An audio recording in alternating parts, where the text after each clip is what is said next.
Barreux. C'était quoi la question déjà? Ah oui. Pourquoi une vidéo après tout ce temps? Les gens qui reconnaissent ma voix sauront déjà, ou auront déjà sûrement compris, mais les 3 dernières années, j'ai fait des vidéos, non pas sur ma chaîne, mais sur la chaîne d'une boîte qui m'a fait confiance, du coup il y a 3 ans, et que je remercierai jamais assez pour ça. C'est devenu une véritable seconde famille avec le temps, et de toute manière, je pense que vous vous reconnaîtrez si vous voyez cette vidéo, hein, oui je parle de vous, oui je parle de toi. Ils ont été d'un soutien sans faille pendant ces dernières années, c'est des gens qui font vraiment passer le côté humain avant tout, et en plus du côté perso, il y avait le côté pro, où j'avais vraiment carte blanche sur l'entièreté des sujets que je voulais faire. C'est-à-dire que si je devais prendre 2 semaines ou 3 semaines pour pondre un dossier sur de l'overclock de carte graphique, au pif, et ben il me disait vas-y franchement, prends le temps qu'il te faut, du moment que la qualité est là, vas-y. Pareil pour les sujets, c'était moi qui choisissais ce que je voulais review. Si je disais je veux un produit, on prenait ce produit. Si je disais ce produit est nul, on ne faisait pas ce produit. Et du coup c'était trop bien, j'avais leur entière confiance et ils avaient mon entière confiance. D'ailleurs, c'est pour ça que sur cette chaîne, il n'y a que des reviews positives, parce que si un produit ne méritait pas de review, et ben on faisait pas le produit, on disait non, non, tu t'en vas, et puis on fait du vrai. Et comme en plus je suis une vraie tête de nœud, et ça les copains des marques pourront le confirmer, et ben quand il y avait des trucs à dire, je les disais. Donc en résumé, ces 3 dernières années, c'était juste les meilleures années de ma vie, que ce soit personnellement ou professionnellement parlant. Et du coup, pourquoi est-ce que je reviens aujourd'hui sur cette chaîne YouTube?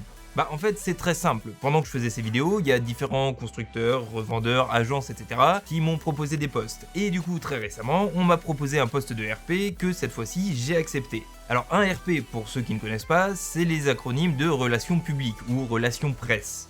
En gros, pour que tu visualises, tu vas avoir ton constructeur ici, toi par exemple, le public qui va être ici, et le constructeur il va se demander comment est-ce qu'il peut communiquer le plus simplement et le plus efficacement possible au public. Et une agence RP dans tout ça, c'est des gens qui vont se mettre en plein milieu, qui vont aller voir le constructeur pour lui demander ce qu'il a à faire passer comme message au public, et qui vont faire passer ce message au public de la meilleure manière possible, parce que c'est leur métier en fait simplement. Et le truc trop bien, c'est que cette agence m'a laissé la liberté de faire des vidéos en parallèle, parce que ok, faire du RP c'est marrant, mais si moi je peux plus faire de vidéos et je peux plus créer, je peux plus partager avec vous, bah ma vie elle est nulle en fait, voilà.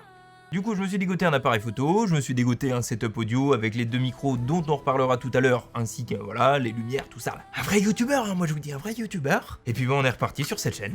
Et quand je dis reparti sur cette chaîne, qu'est-ce que ça veut dire? Concrètement, il va y avoir quelques concepts qui vont être assez rapides à créer, filmer, poster pour pouvoir être assez réguliers, tout en me permettant d'avoir du temps pour travailler sur des gros dossiers de fond. Par exemple, dans les concepts rapides et tant que ça me plaît et que ça vous plaît, il peut y avoir de la notation de setup. Mais pas de la notation de setup en mode ouah 15 sur 10, t'as 3 écrans, pouah, trop le feu. Non, rien à voir avec ça. De la vraie notation de setup avec de l'historique, avec ce que la personne veut en faire, avec ce que la personne en fait déjà, avec ce qu'il prévoit d'améliorer, avec des conseils que je pourrais lui donner, etc. D'ailleurs, si ça t'intéresse d'y participer, je te mettrai dans la description le lien du tweet qui résume absolument tout et auquel tu peux répondre avec des photos, des vidéos de ton setup et toute l'histoire qui va autour. Donc que ce soit setup ou config, ça sera des vidéos qui seront assez faciles à faire tout en te donnant des conseils, en apportant ma touche et surtout en essayant de vous aider le plus possible. On pourra aussi faire des machines selon des paliers donnés ou des prix, selon des utilisations. Genre si je sais pas, d'un coup tout le monde se met à faire de l'audio, et ben on pourra faire une config spéciale audio pour 600 balles. Ensuite, qui dit chaîne de hardware dit forcément test et review de matos, mais avec un œil objectif comme je l'ai toujours fait, et en donnant non seulement les points forts forcément des produits, mais aussi les points d'amélioration, sans chercher absolument à recracher le discours marketing qui a été donné par les marques, parce que ça on voit, les tech-tubeurs qui, on se sait.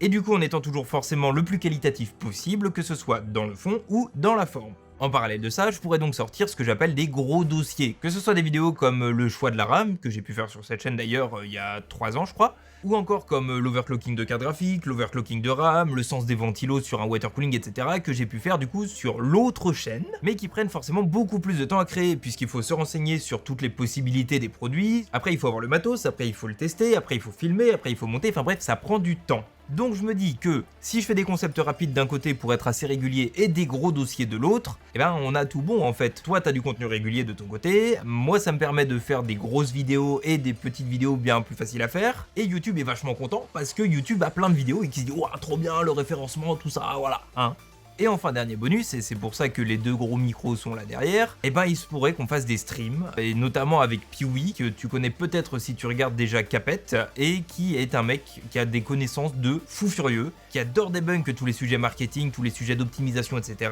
et avec qui je veux vraiment faire des streams depuis un long moment, et du coup ça sera l'occasion de le faire avec lui. Voilà, je pense qu'on a fait le tour de tout ce qui était prévu sur cette chaîne pour le moment. Je dis pas que ça sera pas amené à évoluer, il y a des concepts que je vais trouver avec le temps, des concepts qui ne me plairont plus, qui ne vous plairont plus. On va tester, on va faire du hardware, on va faire du benchmark de partout et ça va être golden.